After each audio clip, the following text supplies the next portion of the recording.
and welcome to another episode of Literary Gladiators, the show where we discuss and debate literature in all of its forms. If it's written work, it's game. Like bowling. Let's meet the panel. Hi, I'm Larry. Hi, I'm Jesi. I'm Charlie. And I'm Josh. And today we are going to be going over a poem that you may recognize from Dead Poets Society, from Family Guy, from Dr. Moore's. From like everything. From who? Everybody uses this poem. We're going to be going over "O Captain, My Captain" by Walt Whitman. This is only our second Whitman poem that we've discussed. We did go over him his entirety. We did Song of Myself, and then now we're doing this. Oh, we also did. Do you have a discussion? I think we also did drum taps as well. You did that as an individual. That was an individual video. Yes. And then you did a drum taps overture. Yes. You have a discussion starter, Jesse? I do. So first I want to go on and say this is one of my favorite poems. It has been one of my favorite poems for a very long time, and I think it's a fantastic poem. If you don't like it, it's okay. You won't hurt my feelings. As far as the poem goes, over the course of the 3 verses, it's supposed to be about or for Abraham Lincoln, is my understanding. However, I feel like this could possibly be used as, for anybody important in any individual life. Yes. And I'm wondering if you guys agree with that statement. Do you have somebody in your life that is your captain, that's helped you get something and, has helped you win the prize, but has also, left that impact on you? I think that this poem is very much reflective of Abraham Lincoln because it talks about the fearful trip being done and the prize that was sought, which was a Union victory, being won. However, Abraham Lincoln died. He was shot 5 days after the surrender at Appomattox and died 6 days. When I read this, I can't help but just think Lincoln, Lincoln, Lincoln, Lincoln, Lincoln. Yeah, I hadn't thought of Lincoln, but I hadn't really thought of anybody in particular. Or personally either. I mean, I could probably come up with somebody, but there's got to be that leadership, right? That strong leadership. I used to have somebody who has died who I would look at as like an older brother, but we weren't going to war. Yeah. And, so it's like kinda, but I feel like one of the reasons why this poem is so popular is because, like you said, yes, it's got a very strong Lincoln connection, but I remember the first time I read it before I knew it was about Lincoln. We all have those personal battles, and we all have somebody who helps us through them. Yes. So I feel like this is not just a poem, about something as big as Abraham Lincoln in the Civil War, but it also has that symbolism, I guess is the word, to go with personal battles as well. I mean, I think of a few people right off the top of my head. And, one person in particular, you're all going to think I'm out of my mind, but Fred Rogers, look what he did for us. That one, I would say he accomplished what he set out to do. Yeah. I disagree with JFK because he didn't get to achieve victory. Yeah, but he tried, And I mean, I don't like to, but there were a lot of people who... I would say if it's the victory would be in favor of the person that's helped you. It would be an individual victory, but they themselves... And without them, you could not have lost. done. Yeah. Without them, you could not have succumbed. done. Or, I mean, in this case, it's people that we look up to as loved ones leave us. Why? But that's a question for another day. Yeah, it's a cycle of life. While I can think about those instances, I just think that just the Lincoln scenario, this says so much about Abraham Lincoln, especially since Whitman spoke a lot about American patriotism. I agree, and I mean, again, once I found out that this poem, because I think I read this poem first when I heard it in the Dead Poets Society, which I was a big fan of that movie, and then I read it on my own, the full 3-verse poem. And I was like, oh my gosh, I really love this. And then I ended up finding out later in school that it was for Abraham Lincoln, and it does make perfect sense, but I just wanted to kind of bring up that other little aspect of it, and I feel like the reason why people can connect with it is because I feel like, yes, it's for Abraham Lincoln, but it can also, it holds a representation. Where does Family Guy fall in the line? yeah, sure. It could, right? Like anybody who's probably like served in the military and had like their commanding officer died. A lot of relation to That's that. like Stonewall Jackson. He had his greatest victory in Chancellorsville. He ended up accidentally getting shot by some of his own people, willing to have his arm cut off in order to keep going, but he died before anything would be take fruition, and that was the huge turning point of the Civil War, because just after that was Gettysburg. How do you? Yep. Oh, go ahead. I just had a question. So Abraham Lincoln and Walt Whitman were contemporaries, right? They were Yes. at the same time. And Lincoln lived from 1809 to 1865. Walt Whitman lived from 1819 until I want to say 1891. Very close. because you can tell with Whitman in the writing of this poem, right, that he really felt like Lincoln, like he's not just talking about some historical figure, right? Yeah. Like, I mean, it's all the personal lamentation that he manages. Like, I mean, that's what it is. It's language. It's lamentation. It is. He is writhing in pain over the fact that that Lincoln has fallen, and it comes across real technically, especially in the third verse. You have it there, John? I was about to say that the very last one, Sure and right about where he his, says, "Exult, O shores, and ring, O bells, but I with mournful tread walk the deck. My captain lies, fallen cold and dead." Like, to me, that is just such a sorrowful. Like, I miss my friend. I My miss mentor. my leader. Yeah. I miss. I You know. mean, it's, Yeah. you know, my mentor. I can't believe it, that he's dead and all. Yeah. But it's the first stanza that I'm talking about. The first stanza, third verse. Because if you notice, right, the first stanza is kind of setting it up like, great, right, everything's victory and sunshine. But even in that third verse, right, if you listen to the melody of it, you could tell that he's like kind of holding back sobs. Can you read that, the third verse, please? My captain does not answer, his lips are pale and still. My father does not feel my arm, he has no pulse nor will. The ship is anchored safe and sound, its voyage closed and done. No, the first stanza. Oh, the first one? Just, Oh, okay. okay. I thought you said the third We one might too. as well so- read No, I'm sorry, the first stanza. Third verse of the first stanza. The port is near, the bells I hear, the people all exulting. Follow eyes. That's steady like, keel. if you read That's that, so right, good. read it one more time, I'm sorry. I got to memorize it.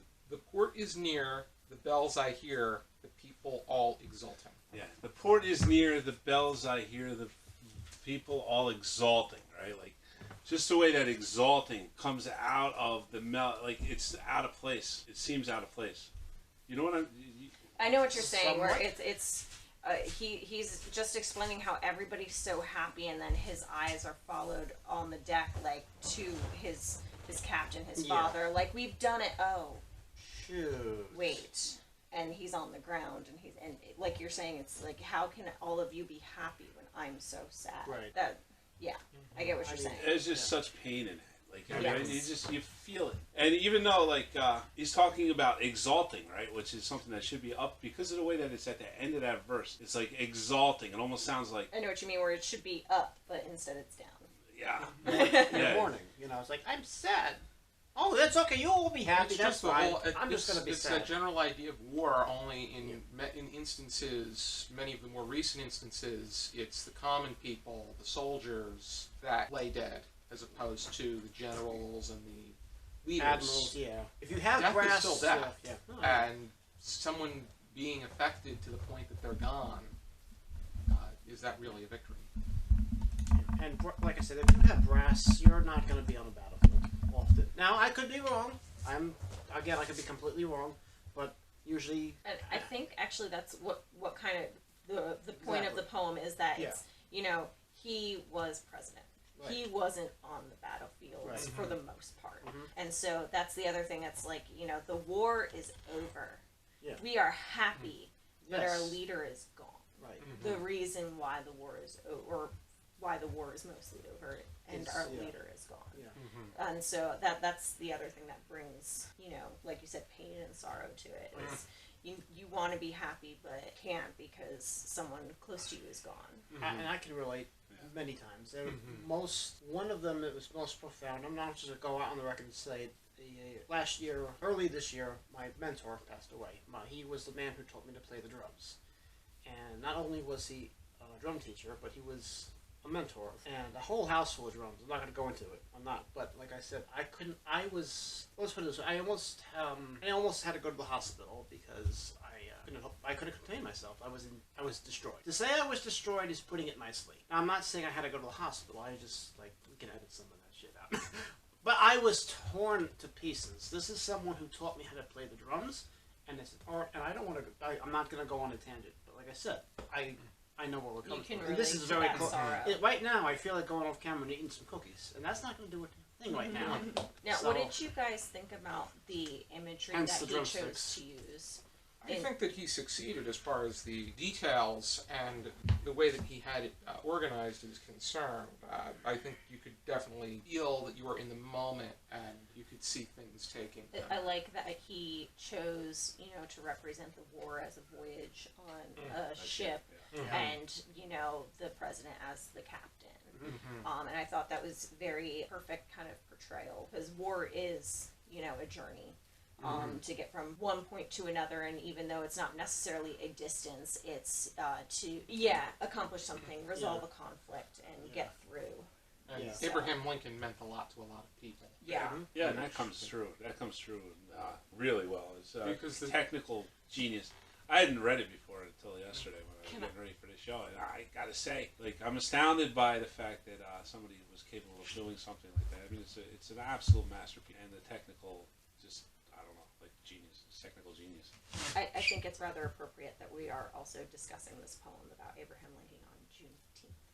So the day the taping is on Juneteenth. Yes, day of the taping. Yes. 2021. 2021 Yes. Juneteenth. I just think it's rather appropriate. Yeah. It just kind of clicked. I was like, Oh my God, you're yeah. right. Yes, It that's is right. was Juneteenth, the one. so- That's right. He I think he's well with us in spirit. He put forth the Emancipation Proclamation. Freed the It slaves. didn't free them right away. Right. But as of June 19th, 1865, everybody was aware that they had been freed and that slavery was illegal as per the Constitution. Yeah. So I don't know. I just also feel that's kind of appropriate that we Yeah. are commemorating You're absolutely Abraham right. Lincoln Yes, today. you're right. For what he did for many, many Americans at the time. The Constitution was written for everybody. Like I said, having studied some law, we've taken a lot of practices from England, and that's how America was found, on Christian moral values, and that's how everything is set up. I mean, I don't know how else to put it. Woo! Man, like I said, when I lost my mentor, I was beside myself. And when I read this, I couldn't read the whole thing at once. I had to put it down. It's a short poem, but I feel like it's very powerful. It was written for all of us. That's what I'm saying. Yeah. These people were thinking not just a few weeks, not just a few months, not even just a few centuries. They were thinking this is going to last for I don't know, about however long mankind is going to last. I think this is a testament to that. Putting that's the only way I can say it. According to the footnote here, it actually A says footnote. that it says that Walt Whitman actually wasn't a fan of this poem. Really? It said here. Dun, dun, dun. The footnote says here, and I quote, "This is the most widely known and least characteristic poem that Walt Whitman ever published." Thanks. Which you could say, because he generally wrote in free verse. Right.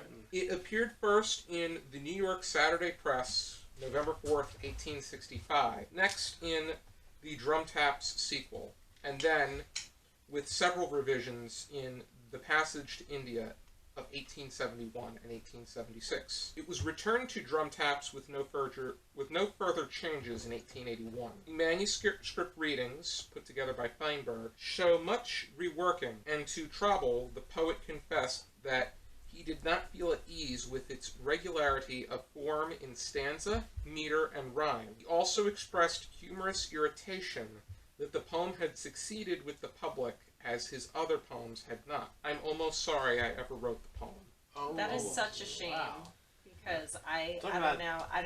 And mind you, I have not read, I don't think any other of Walt Whitman's poems. Like I said, I kind of stumbled across this one. Yeah, I was surprised that it was so technical, rule following, whatever you want to say.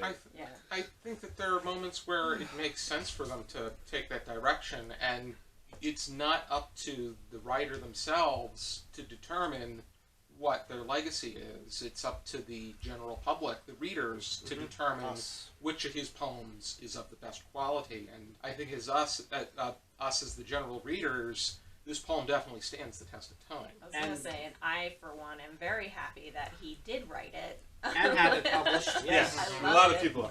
And it's interesting to me, right, that the fact that he was such a kind of a freewheeler when it came to verse, right? Like, he did not necessarily follow structure all that often, but when he did, he happened to do it in a way that would blow most poets out of the water, right? Like, this is his most technically correct poem, and yet he was still able to use those rules to really drive home the feelings that he was trying to drive home in a way that, I don't know. I've never seen it before. I wish that I could better explain that third verse, and I think the only way that I'm going to do is I'm going to have to read the poem for our audience. I get that moment where I see something, it sticks out so much, and what comes at you is at the tip of your tongue, but yet you can't say it. You're flat. You really, yeah, I know. It's the answer's right in front of you, but yet you can't get it out. Yeah, it's something. I think it's just it'll come across in a reading. I'll do a reading of it. I think I know exactly what you're saying. Where he ends on, like you're talking about, where he ends that verse or sentence on exalting, but right. the way it sounds, like when you read it naturally, instead of saying exalting, you say exalting. Yeah. And it just, or even like exalting. Yeah, like it's supposed to be a happy word, but you read it so solemnly. Yeah. Is that what you're kind of saying? Yeah, exactly. Yeah, I know exactly. And it's by the structure of the poem. In the way that the meter is, that it makes you read it that way, and it just seems it's a literary device. I didn't know what the poem was about. I didn't know it was about Dead Captain, But already by the third verse, it said something ain't right. Something's wrong with this captain, whatever it is. I don't know yet. You're gonna find out. And that's the thing, and like you said, it's done so well and so brilliantly, and it comes across so solemn. Yeah. That it's a shame he doesn't like it. We love it. Well, I think he's just grieved that people didn't look at more of his work. Is what that quote made it sound like. I get it, because I haven't looked at more of his work, and I'll have to now. I think more of his work reflects what he was mainly about with his writing style, and it was very innovative for that time. So a lot of people had a bit more structure in their writing. Non-conservative. I wonder what he was very free verse. He was his speaking voice was very casual. It was constantly edited, but his thoughts were bold. Yeah, they were bold, not in a meterish stanzas-ish, like that kind of organized, but still. I wonder how this is gonna read to people 100 years from now from this taping. Because it'll definitely still be around. I feel like this poem is gonna last. What's it gonna be? 150 years, 120 years, 100. I can't count. Just have to see, Charlie. 200. I'm not gonna go We on. will never see. Hold on a second. Well, we will never know. Sitting on a cliff somewhere. Do we have any final thoughts? I love this poem. Thank you, Jess. I love this poem too. You're very welcome, guys. I'm glad everybody It struck a chord for me, but yeah, definitely. But I think it was a well-crafted poem. I'm surprised we're not Walt Whitman's not my favorite poet, and not my favorite poet from this time. I think that he did a great job putting this together, even if he himself wasn't a fan of the way that he put it together. I think did that's phenomenal. That's the sign of good writing too. Is that even if you're not necessarily a fan of Walt Whitman, you cannot deny that this is a very powerful poem. Yes, and I think that this is the perfect ode to Abraham Lincoln. Amen. Alrighty, if you're interested in checking this and Leaves of Grass and Other Writings by Walt Whitman, here is the Norton Critical Edition. I got this when I was taking American Literature 1 with Dr. Bordelon. I was there too. Well, yes. We took American Literature 2 together. Yes. American Literature 1, we probably both had Dr. Bordelon. Yeah. But still. Yeah. Hi. Dr. Moores, who was the advisor at Kane Ocean, when he did his senior seminar classes, at least his last two, it was critical perspectives to Walt Whitman. It was all about Whitman. I didn't have him because he wasn't there the year that I graduated and took senior sem. He was very immersed by Whitman's poetry. We graduated the same year, that's right. Yes. Holy mackerel. The ecstasy that comes out of his writing. But be sure to join us next time on another episode of Literary Gladiators. For now, keep reading. Bye. Hi, this is Larry with Literary Gladiators, and on our next episode, we're going to be going over Flannery O'Connor's A Good Man is Hard to Find. So please check that out, and if you can or if you want to, please support us on Patreon, where your money goes to help finance programming like this. Thank you.